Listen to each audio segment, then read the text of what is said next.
Assalamualaikum warahmatullahi wabarakatuh.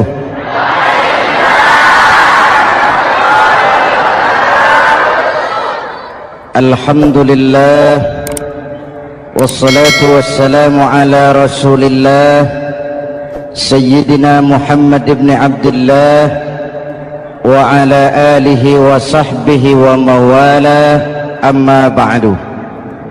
Saudara-saudara kaum muslimin di seluruh tanah air, hari-hari pada minggu akhir Ramadan kita bersama-sama menyaksikan sebuah fenomena tentang pindahnya kegiatan umat dari masjid ke pasar, dari masjid ke terminal, dari masjid ke stasiun, dari masjid ke bandara. Apa boleh buat, itulah wajah kita. Bahwa lebaran artinya mudik, bahwa lebaran artinya baju baru dan makanan. Lebaran berbeda dengan Idul Fitri. Lebaran adalah tradisi yang setiap kita boleh ikutan. Siapa saja boleh ikut lebaran, tapi tidak tiap orang bisa merayakan Idul Fitri. Mau puasa atau tidak puasa boleh lebaran, tidak dilarang sama petugas keamanan. Mau ibadah Ramadan atau tidak melaksanakan ibadah Ramadan boleh ikut lebaran, tapi tidak berarti merayakan Idul Fitri, karena selalu ada kos dari apa saja yang kita lakukan. Saya mau cerita, mau dengar nggak? Ada dokter gigi, dokter baru, satu sore praktek, pasiennya 4 orang nunggu duduk jejeran. Dipanggil pasien pertama, diperiksa, berlubang giginya, dicabut tanpa dibius. Namanya dokter baru. Pasien ini teriak, aduh sakit dok, tidak kuat, sakit. Teriakannya keras sekali. Pasien yang 3 orang yang nunggu gemeter, lari semua. Selesai dicabut, diobati, selesai, tanya, sudah selesai dok? Sudah mas. Berapa biayanya? 200.000. Loh, biasanya kan 50.000, kok 200.000? Biasanya sih memang 50.000, tapi siapa suruh kau teriak? Yang 3 lari.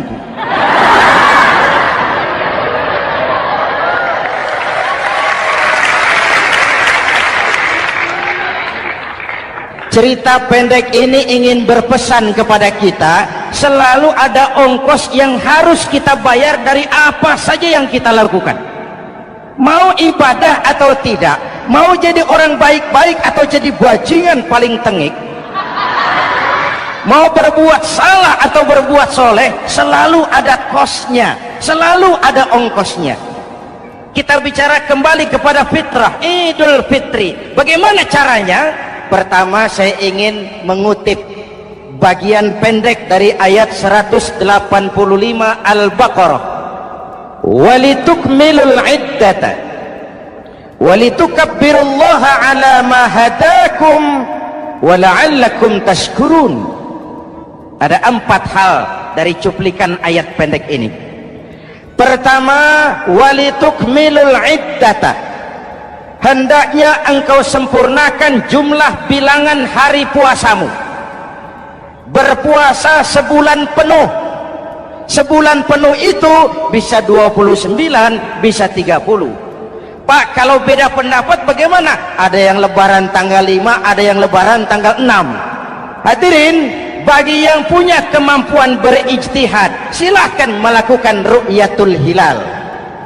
Bagi yang tidak, lebih aman ikut pesan Nabi. Apa pesan Nabi? Fa iza ikhtalaftum fa alaikum bisawadil a'zam ma'al haqqi wa ahlihi. Kalau kamu berbeda pendapat, ikut golongan terbanyak yang benar dan ahlinya. Jadi walaupun banyak, kalau tidak benar dan bukan ahlinya, tidak usah ikutin. Banyak benar dan ahlinya. Contoh, 100 insinyur berbeda pendapat dengan 10 kiai tentang doa kunut. Yang diikuti pasti 10 kiai, bukan 100 insinyur. Betul? Atau sebaliknya, 10 insinyur berbeda dengan 100 kiai tentang konstruksi jembatan. Yang diikuti tentu 10 insinyur, benar dan ahlinya.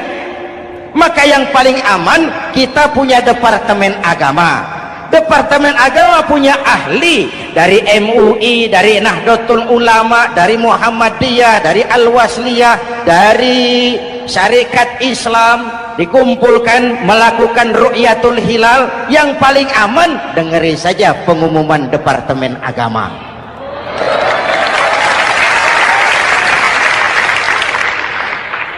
Tapi tetap menghormati mereka yang meyakini 1 Syawal jatuh pada tanggal 5. Beda boleh, marah jangan. Jelas? Saudara boleh suka tempe, tapi jangan menghina orang yang tidak suka tempe. Saudara boleh senang tahu, tapi jangan ngenyek karo wong yang senang tahu. Hadirin yang saya hormati, walitukmilul iddata. Kalau mau kembali kepada fitrah, sempurnakan jumlah bilangan hari puasamu. Makna sempurnakan di sini 2, sempurnakan 1 bulan penuh dan sempurnakan semangat puasamu. Walaupun Ramadan berakhir, puasa jangan selesai. Kenapa? Tangan kita masih tetap terus puasa dari mengambil yang bukan milik kita. Lidah kita walaupun Ramadan sudah selesai tetap berpuasa dari memfitnah dan menggunjing orang lain. Kaki kita walaupun Ramadan sudah selesai tetap puasa dari berjalan ke tempat yang tidak baik. Perut kita tetap berpuasa dari kemasukan barang-barang yang haram. Sempurnakan semangat puasamu. Sikap disiplin, sikap jujur, merasakan kehadiran Allah dekat dalam hidup. Nih contoh ringan, tadi waktu asar dan zuhur saudara sholat apa tidak? Sholat. Waktu sebelum sholat kan berwudu, ketika berwudu kan berkemur. Umpama waktu berkemur itu saudara korupsi, sedikit saja airnya saudara minum, saya yakin jangankan petugas keamanan, teman wudhu sebelah pun tidak akan tahu kalau waktu berkemur saudara korupsi. Kalau selesai Ramadan ini diterjemahkan, insya Allah negara kita bersih, berkurang korupsinya. Hadirin yang saya cintai, saya kembali kepada pesan Al-Baqarah 185 tadi. Walitukmilul iddata, sempurnakan jumlah bilangan hari puasamu. Puasa sebulan penuh dan kemudian lanjutkan semangat Ramadan. Disiplin, merasakan diri di bawah pengawasan Allah. Sekarang ini Allah ditekan. Kita iman dalam ucapan tapi sekuler dalam perbuatan. Tuhan cuma ada di masjid, di kantor Tuhan hilang, maka korupsi merajalela. Tuhan cuma ada di masjid, di pasar Tuhan hilang, maka timbangan tetap curang. Iman dalam ucapan tapi sekuler dalam perbuatan. Kalau jiwa dan semangat Ramadan kita bisa terapkan, insya Allah korupsi akan berkurang.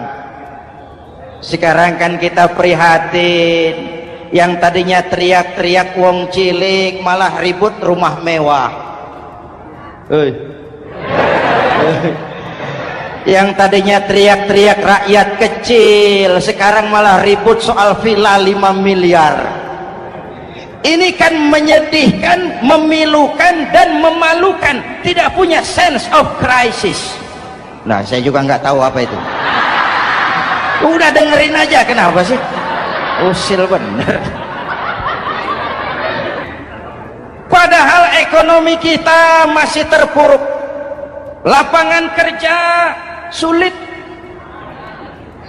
jumlah pengangguran rata-rata 2 juta orang per tahun, lapangan kerja baru sulit terbuka karena investor jangankan yang dari luar mau masuk, yang di dalam siap-siap keluar. Terakhir kita dengar Sony, pabrik elektronik besar, mau cabut lagi, pindah invest ke Taiwan, menyusul pabrik silet yang di Ciputat itu. Ketika ditanya apa investasi di Cina lebih murah, tidak, dia bilang lebih mahal, cuma lebih pasti. Di Indonesia murah, cuma mejanya kebanyakan, biaya siluman, namanya siluman gak karu-karuan, keluar uang banyak, urusan tidak pasti, capek. Disahkan undang-undang penyiaran yang justru ditolak oleh masyarakat penyiar sendiri. Industri penyiaran bakal kolaps karena sekarang ini boro-boro mereka industri televisi mau break even point, mau pulang modal, dengan ke depan bisa bangkrut. Akibatnya bisa kita pastikan, jumlah pengangguran makin bertambah. Hadirin yang saya hormati, kita memang setuju jangan terlalu mengadopsi siaran-siaran televisi dari luar, kita harus punya filter. Tapi pada sisi yang sama, kita juga harus memperhatikan lapangan kerja buat rakyat kita ini. Walitukmilul iddata, sempurnakan jumlah bilangan hari puasamu. Kalau jumlah hari puasa sudah sempurna, tuntunan yang kedua dari Al-Quran, walitukabbirullah, hendaknya engkau agungkan nama Tuhanmu. Takbiran, takbiran itu bisa sendiri, bisa berjamaah, bisa di rumah, bisa di masjid, bisa di surau, bisa dengan pawai keliling, asal dilaksanakan dengan tertib dan tidak mengganggu lalu lintas umum. Prakteknya yang terjadi, pawai keliling itu mengganggu ketertiban umum, perang petasan, mengganggu lalu lintas, terjadi macam, ada yang takbiran bawa bendera partai. Innalillahi wa inna ilaihi raji'un. Ini takbir politik.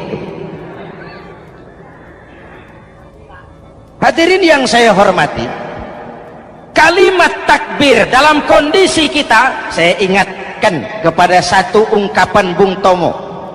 Bung Tomo, pelaku sejarah, tokoh 10 November yang dikenal sebagai Hari Pahlawan, dalam satu pidatonya saya ingat pernah berkata, andai kata tidak ada kalimat takbir, ini ungkapan Bung Tomo, andai kata tidak ada kalimat takbir, saya tidak tahu dengan apa saya harus menggerakkan putra-putra terbaik bangsa untuk bangkit berjuang melawan penjajah.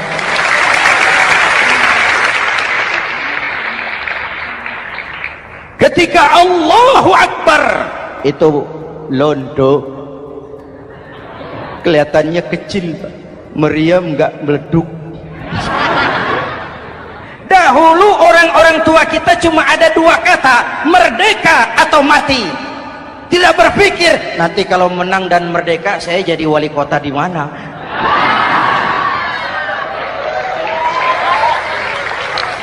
Kalimat takbir, bangsa ini harus bangkit dari keterpurukan. Bangsa ini harus bangkit mengejar ketinggalan-ketinggalannya. Bangsa ini tidak boleh terpuruk terus, dan semangat takbir harus menjiwai kita. Tidak ada capek dalam perjuangan, tidak ada puas dalam upaya. Keberhasilan cuma pengantar ke arah keberhasilan yang lebih baik lagi. Walitukabbirullah, hendaknya engkau agungkan nama Tuhanmu. Nama Allah menjadi motivasi besar dalam kehidupan kita. Ini pesan Quran Al-Baqarah 185. Pesan kedua, setelah sempurnakan jumlah bilangan hari puasamu, agungkan nama Tuhanmu. Takbiran, kalimat takbir sendiri kalau kita lihat pada kalimatnya ada kata la ilaha illallah wahdah sadaqa wa'dah wa nasara 'abdah wa a'azza jundah wa hazamal ahzaba wahdah. Tidak ada Tuhan selain Allah, esa, tidak beranak, tidak diperanakan, wahdah, tidak bisa diumpamakan dengan apapun. Sadaqa wa'dah, Allah yang maha menepati janjinya. Wa nasara 'abdah, Allah yang maha menolong hambanya. Kalau bukan kebesaran Allah, berat berjuang Ramadan ini melawan musuh yang tidak nyata. Puasa itu kalau olahraga golep, benar Pak. Kalau tinju lawannya kelihatan, betul. Sepak bola musuh kelihatan, bulu tangkis kelihatan, golf siapa musuhnya? Itulah puasa, menghadapi musuh yang tidak kelihatan. Itu lebih berat daripada perjuangan mengangkat senjata, lebih berat daripada berjuang mengorbankan harta. Tapi kalau di bulan Ramadan saja Rasulullah menang dalam perang Badar, itu harus jadi sumber motivasi. Dengan kalimat takbir, dengan keagungan Allah, bangsa Indonesia harus bangkit dari keterpurukan. Ibu bapak hadirin yang saya hormati, jadi bukan akhir Ramadan lalu sibuk beli baju. Boleh, boleh, tapi bukan itu yang utama. Laisal id bilibasin jadid, walakinnal id bita'atin yazid. Idul Fitri bukan pakaian baru. Idul Fitri adalah ketaatan yang meningkat, yang telah ditempa, digojlok, digembleng oleh Ramadan. Jadi kalau Ramadan rajin baca Quran, lalu selesai Ramadan sayonara Quran, latihan tidak berhasil. Ramadan rajin ke masjid, selesai Ramadan selesailah ke masjid. Awal Ramadan full house sampai ke halaman, akhir Ramadan cuma imam berdua tikar. Masjid kembali senyap, padahal masjid adalah pusat kegiatan umat. Saudara lihat dari sejarah, ketika hijrah ke Madinah, Rasul singgah di Kuba. Apa yang beliau lakukan? Membangun masjid. Ketika sampai di Madinah, kesibukan pertama beliau apa? Mencari rumah dinas? Bukan. Kesibukan pertama beliau mencari lokasi di mana membangun masjid. Isra dan Mi'raj, perjalanan besar dimulai dari masjid ke masjid. Ini indikasi masjid memang merupakan pusat kegiatan umat. Umat Islam dengan masjid seperti ikan dengan air, tidak boleh pisah. Ada ikan yang tidak betah di air? Ada. Ikan mau modar. Kalau umat sudah mulai menjauhi masjid, jiwanya yang akan mati. Kalau jiwanya mati, jasadnya masih hidup, itu namanya bangkai berjalan. Walitukabbirullah, engkau agungkan nama Tuhanmu. Takbiran, setelah berjuang penuh membina takwa, mengharap ridho, mengendalikan nafsu. Ingat loh, puasa itu bukan menghilangkan nafsu, mengendalikan, menempatkan pada tempatnya. Manusia tanpa nafsu bukan manusia, tapi manusia yang disetir nafsu turun jadi binatang, bahkan lebih rendah daripada binatang. Puasa ini menempatkan nafsu di tempatnya. Hai laki-laki, kamu nafsu sama perempuan? Betul Pak. Perempuan suka laki-laki? Betul Pak. Boleh lewat sini, lewat pintu yang disebut nikah. Ini nafsu disalurkan lewat pintu yang disebut nikah. Jangan seperti ayam kawin tiap malam, nikah tidak mau.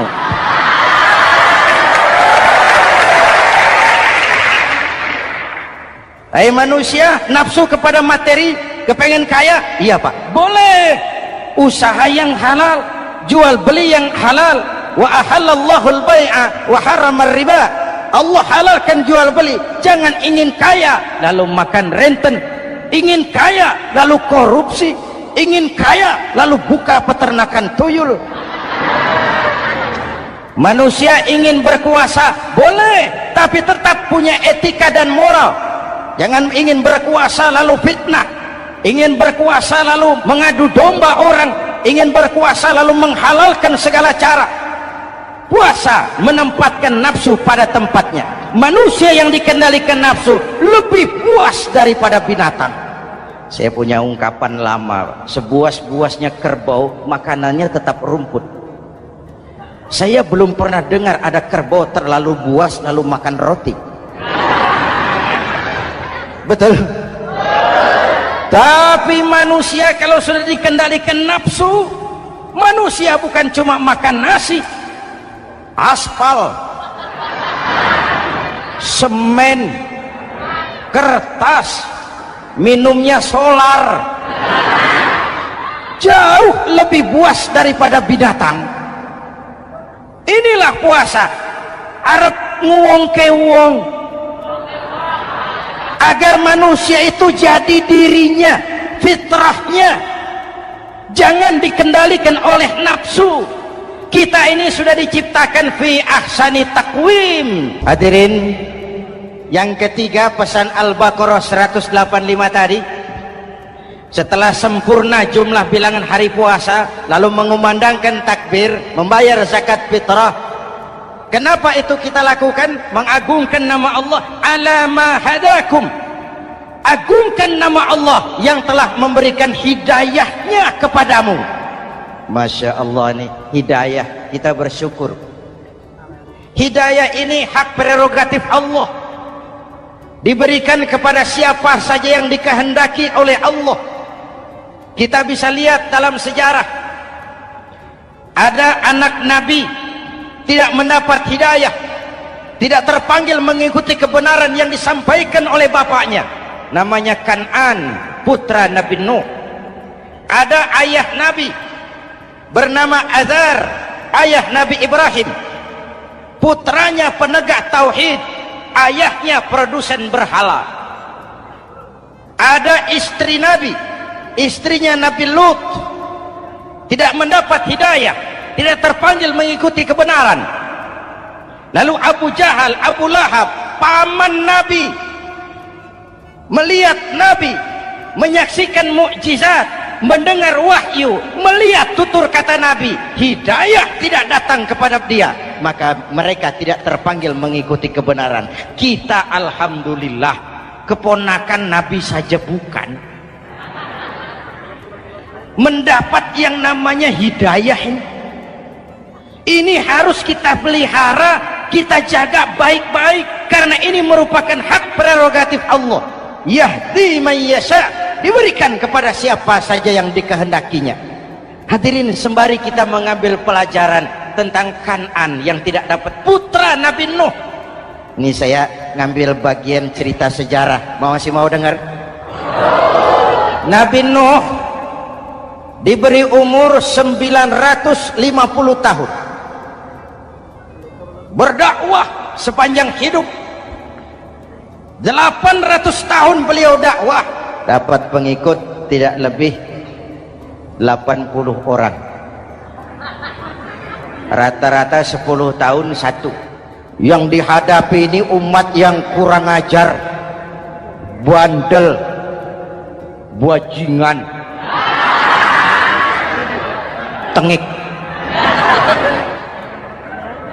Kalau diceramahi, telinganya ditutup dengan tangannya. Ini saking kurang ajarnya ini umat. Diberikan dakwah, telinganya ditutup dengan tangan. Nabi Nuh ketika di puncak kesabarannya munajat, ya Rabb, bagaimana Nuh? Siang malam saya berdakwah kepada umat ini, saya sampaikan risalahmu, saya canangkan seruanmu, saya sampaikan ajaranmu. Inni da'autu qaumi lailan wa nahara, siang malam saya berdakwah kepada umat. Wa inni kullama da'autuhum ja'alu asabi'ahum fi adhanihim, tiap kali saya sampaikan dakwah kepada mereka, mereka tutup telinganya dengan tangannya. Saya tidak sanggup menghadapi umat seperti ini, ya Allah. Habis mau kamu bagaimana Nuh? Sikat saja sudah semua ini. bikin mati saja. Nanti kalau punya anak, anaknya kafir lagi. Lebih baik bapak moyangnya, mbah-mbahnya sikat semua. Rabbi la tazar 'alal ardi minal kafirina dayyara. Jangan disisakan orang kafir, habisin semua. Itu mau kamu? Iya. Buat kapal Nuh, nanti aku turunkan banjir. Dengan apa saya membuat kapal ya Rabb? Pakai kayu Nuh. Kayunya dari mana ya Rob? Dari pohon tentu. Pohonnya belum ada ya Rob. Tanam dulu Nuh. Membuat kapal kayunya nanam pohon dulu. Apa artinya? Perjuangan bukan simsalabim abracadabra. Perjuangan bukan makan lombok, ini hari dimakan, ini hari pedas. Perjuangan itu proses. Ada keringat, ada air mata, ada darah, tempo-tempo nyawa. Itulah perjuangan.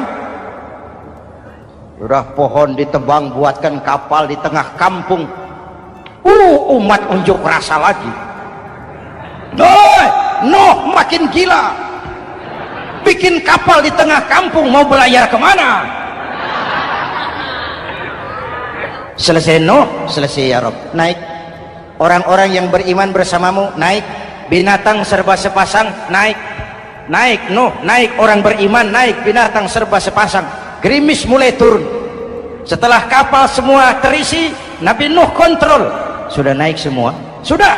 Nuh, Mas Bejo ada? Ada. Mbok Painem, naik sudah masuk. Oke, Kan'an anak saya ikut tidak naik kapal. Kami tidak lihat Nuh. Turun ke bawah. Ada Kan'an, kami tidak lihat Nuh. Naik ke atas buritan, kelihatan Kan'an tidak ikut naik kapal, kumpul bersama orang kafir di daratan. Inilah potret kehidupan. Kumpul dengan orang-orang kafir. Berapa banyak anak-anak kita tidak mau ikut orang tuanya ke masjid, kumpul dengan orang-orang kafir di tempat maksiat. Nuh karena sayang kepada anak, dari atas kapal memanggil, ya bunayya kam ma'ana. Ya, ini bahasa orang manggil Pak. Kan'an, kesini nak, naik kapal sama papi. Ini terjemahan bebas. Jawab Kan'an di bawah, tidak mau Pak, saya di sini saja. Jangan nak, Allah sedang murka, akan turun banjir. Kalau datang banjir Papa, sa'awi ila jabalin ya'simuni minal ma'. Saya akan naik ke gunung tinggi yang bisa menyelamatkan saya dari banjir. Kan'an naik ke gunung tinggi, gunung pun tenggelam dihantam banjir. Dalam puncak kepedihan, Nabi Nuh akhirnya sadar, ya Allah, kalau orang kafir tenggelam memang saya yang minta, tapi Kan'an kan anak saya. Nuh, anggap Kan'an bukan anakmu. Wa innahu amalun ghairu salih. Nuh sadar, akhirnya bilang, ana urid wa anta turid wallahu fa'alun lima yurid. Aku punya kemauan, kau Kan'an punya kemauan, Allah juga punya kemauan. Kemauan Allah lah yang akhirnya jadi kenyataan. Nah, sekarang juga kita ngadepi musim banjir. Bukan banjir air saja, banjir peradaban-peradaban yang masuk ke negeri kita. Banjir maksiat, banjir munkarot. Kalau kita sudah ke masjid, kita sudah naik kapal, tolong kontrol anak-anak kita, tolong kontrol tetangga kita. Ayo naik kapal, banjir.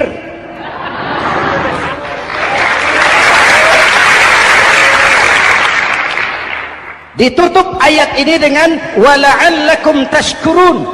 Atas hidayah yang diberikan kepada kita, kita bisa melaksanakan ibadah Ramadan, bisa takbiran, dan diakhiri dengan ungkapan tasyakkur. Tasyakkur dan tafakkur, mensyukuri nikmat. Saya berulang kali mengingatkan, nikmat bisa berubah menjadi azab kalau kita tidak pandai mensyukurinya. Bayangkan Pak, tahun 87-an kita itu jadi negara yang berswasembada pangan. Beras kita cukup untuk rakyat kita. Sekarang kita jadi pengimpor beras terbesar. Kita beli beras ke Vietnam, kita beli beras ke Thailand, ke negara-negara yang lebih kecil dari kita. Kenapa? Karena sawah kita tanami gedung dan beton. La in syakartum la azidannakum wa la in kafartum inna adzabi lasyadid. Kalau kamu bersyukur, aku tambah nikmat. Kalau kamu ingkar, tidak pandai bersyukur, awas, azabku pedih. Maka ungkapan saya, orang kaya bisa masuk surga karena hartanya, orang kaya bisa masuk neraka juga karena hartanya. Syukur apa tidak syukur? Pejabat bisa masuk surga karena jabatannya, pejabat banyak yang masuk neraka juga karena jabatannya. Syukur apa tidak syukur?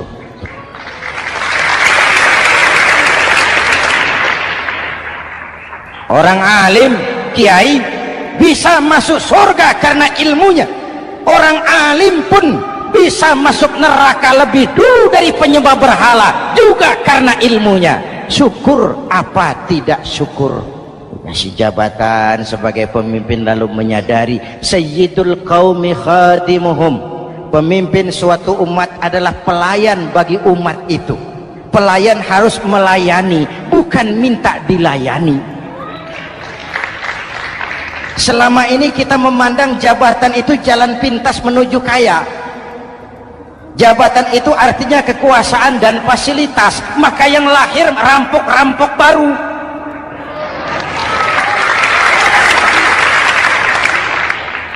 Jabatan adalah alat untuk pengabdian di tengah rakyat yang sedang susah, di tengah negara yang sedang terpuruk.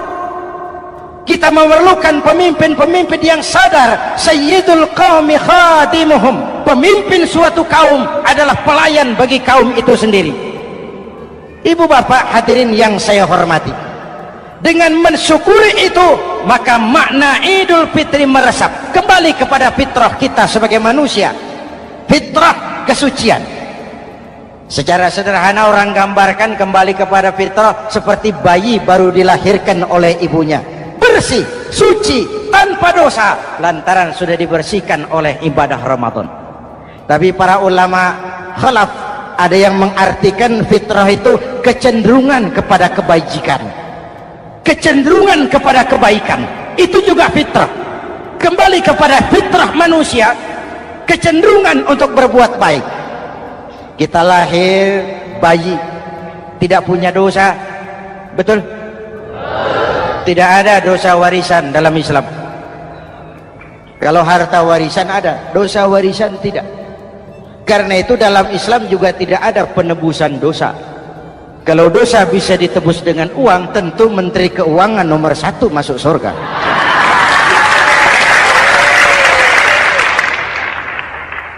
Dosa dalam Islam ditebus dengan taubat, langsung kepada Allah, sonder calo. Hadirin yang saya hormati, kembali kepada fitrah seperti bayi baru dilahirkan oleh ibunya, bersih, tidak punya dosa kepada Allah lantaran sudah dibersihkan oleh ibadah Ramadan. Soalnya kemudian kita kan tidak hanya bersalah kepada Allah, kita ini juga bergaul dengan sesama manusia, betul? Sebuah hadis, sahabat ditanya oleh Rasul, atadruna manil muflis? Saudara-saudara, tahu kamu siapa orang yang bangkrut? Oh Rasul, orang bangkrut yang tidak punya uang, orang bangkrut yang tidak punya harta. Salah, kata Rasul. Innal muflisa min ummati, yang bangkrut dari golongan umatku, yang besok di hari kiamat datang menghadap Allah dengan membawa pahala solat, membawa pahala zakat, membawa pahala haji, membawa pahala sedekah pada satu pihak.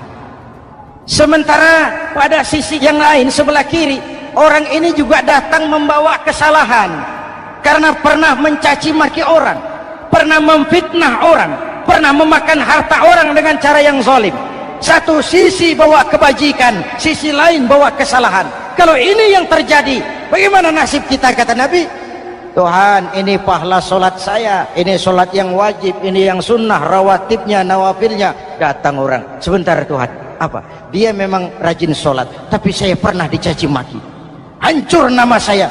remuk hati saya. Di dunia saya tidak bisa membalas karena dia lebih berkuasa. Sekarang saya menuntut keadilan. Betul?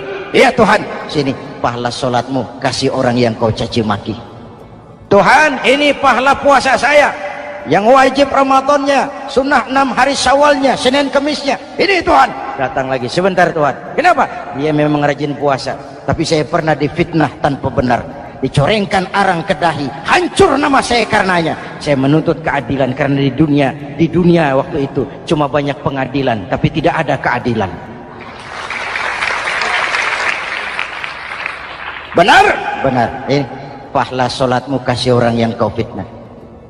Tuhan, ini pahala zakat saya. Datang lagi, Tuhan, dia memang suka zakat tapi korupsinya lebih besar dari zakatnya. Nuntut keadilan. Sini pahala zakatmu kasih. Kalau habis pahala kebaikan, orang yang menuntut masih banyak, diambillah dosa orang yang kita sakiti, diberikan kepada kita. Pahala dipreteli, dosa diberikan. Apa enggak bangkrut? Ibarat orang dagang, modal habis, tagihan hutang datang terus. Kenapa? Orang ini cuma baik hubungannya kepada Allah, tapi tidak baik hubungannya dengan sesama manusia. Karena itu, dalam konteks dengan fitrah, manusia makhluk yang fitrah. Apa fitrah itu? Pertama, manusia makhluk yang bertuhan. Itu fitrah. Mengingkari Tuhan, mengingkari fitrah. Yang kedua, manusia makhluk sosial, zon politikan. Itu fitrah. Kita tidak bisa hidup sendiri. Betapa dan siapapun kita memerlukan yang lain. Maka nuansa Ramadan intinya adalah silaturahmi. Nuansa Idul Fitri silaturahmi antara sesama kita. Ada baiknya saya ingatkan lagi sebuah hadis. Masih mau dengar? Selesai sholat Id, sahabat mendengar Rasul mengucapkan amin 3 kali. Amin, amin, amin. Ya Rasul, ada apa? Tadi turun Jibril selesai sholat, mau berdoa. Muhammad, aku mau mohon kepada Allah, mau kau aminkan? Silahkan Jibril. Jibril doa, Rasul amin. Doanya 3 macam permohonan, maka Rasul 3 kali mengucapkan amin. Kalau sudah Jibril yang doa, Rasul yang amin, apa ya doanya ditolak? Apa isi doanya? Yang pertama, ya Allah, doa malaikat Jibril, hari ini 1 Syawal, waktu itu doanya, saya mohon kepadamu, jangan engkau terima puasa dan ibadahnya anak yang durhaka kepada ibu bapaknya. Rasul mengucapkan amin. Renungan buat kita. Itu sebabnya barangkali sesibuk-sibuk di Jakarta masih mau mudik nemui orang tua. Yang kedua, ya Rabb, saya mohon kepadamu, jangan engkau terima puasa dan ibadahnya istri yang durhaka kepada suaminya. Amin. Kedengaran Bu? Ada ibu-ibu tanya, Pak, kalau suami yang durhaka sama istrinya bagaimana? Hadisnya tidak menjelaskan itu Bu.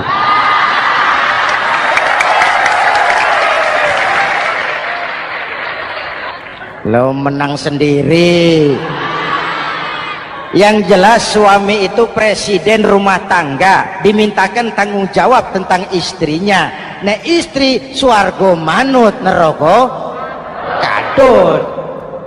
Ketika pulang Isra Mi'raj saja Rasul bercerita, aku diperlihatkan neraka. Neraka ya Rasul? Iya. Lalu aku lihat isinya kok kebanyakan perempuan. Perempuan. Laki bagaimana? Laki juga tidak sedikit, cuma kebanyakan perempuan. Ya Rasul, apa mereka tidak sholat? Sholat. Apa mereka tidak ngaji? Rajin mereka sama suaminya. Kenapa banyak mereka di sana? Rasul senyum dan menjawab, hunna yakfurnal asir. Umumnya perempuan kurang bisa terima kasih sama suaminya.